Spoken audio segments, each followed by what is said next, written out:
नमस्कार दोस्तों। दुर्योधन जिसके इर्द गिर्द ही अधर्म ने और उसकी नेत्रहीन पिता ने अपनी विजय का ताना बाना बुना था। दुर्योधन का अहंकार भाव ही इस युद्ध की कूटनीति परिणाम का मुख्य कारण था। वह अपने कुल का ही नाश करवा बैठा। वह वासुदेव श्री कृष्ण की धर्म स्थापना को नहीं समझ सका। पर क्या दुर्योधन का परिदृश्य में उपस्थित होना और उसकी अनीति ही महाभारत के विनाशकारी का कारण था? शायद कहा जाए तो नहीं। दुर्योधन को ही सिर्फ दोष देना ऐसा होगा जैसे दिए की कालिख में के लिए केवल लौ की ही दोष देना। पर जो भी हो, दुर्योधन के नियम पूर्ण अधर्म और वासुदेव श्री कृष्ण के नियमहीन धर्म के परस्पर युद्ध में धर्म का ही पलड़ा भारी रहा है और इसी विजय ने महाभारत को धर्म ग्रंथ का दर्जा दे दिया। पर क्या आप जानते हैं कि दुर्योधन ने संसार को कुछ सबक दे दिया जो आने वाले समय में सभी समाजों को चरित्र ही बन गया? जैसे भीम की हत्या की कोशिश और बल छल द्वारा पांडवों और राज सिंहासन से दूर आज भी राजनीतिक परिस्थितियां भी इस दुर्योधन की विद्या पर आश्रित है। कोई भी दल सत्ता के लिए कोई भी दुर्योधन पर पंच लगाने से नहीं चूकता है। दुर्योधन का जन्म माता गंधारी की कोख से हस्तिनापुर के महल में हुआ था। वह बालक जन्म से ही विवादों महत्वाकांक्षाओं की बलि चढ़ गया। माता गंधारी अपने पुत्र को युवराज बनाने के लिए माता कुंती से पहले बालक को जन्म देने की कोशिश में अपने ही गर्भ पर कई प्रहार किए, परंतु युधिष्ठिर का जन्म उस बालक से पहले हो गया। इस बात से निराश गंधारी ने बालक को तो जन्म दे दिया, पर गर्भ में चोट लग जाने से वह कमजोर पैदा हुआ। उसे बचाने के लिए हस्तिनापुर के कई वैद्य लगे और बचाकर उसका न सुयोधन रखा।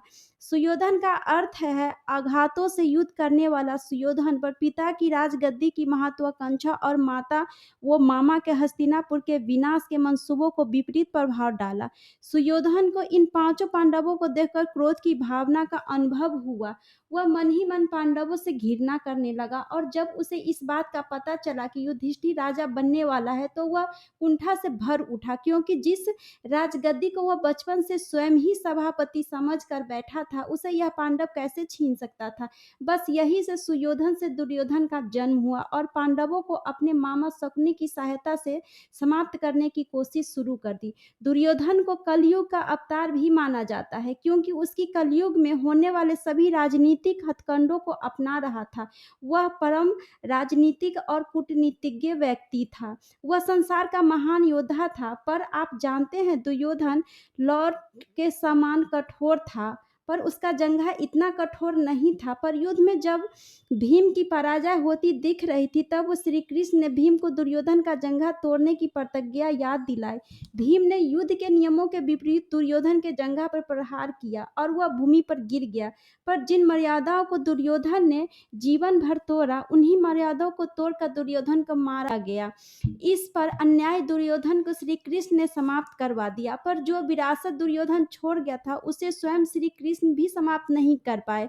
वह विरासत आज लगभग सभी शासक राजनीतिक बड़ी शासन से अपना रहे हैं। आज भी कई दुर्योधन है, फिर भी श्री कृष्ण की जरूरत है, क्योंकि धर्म चुप रह सकता है पर अधर्म के आगे लाचार नहीं हो सकता है। अगर वीडियो अच्छी लगी हो तो लाइक और सब्सक्राइब जरूर करें।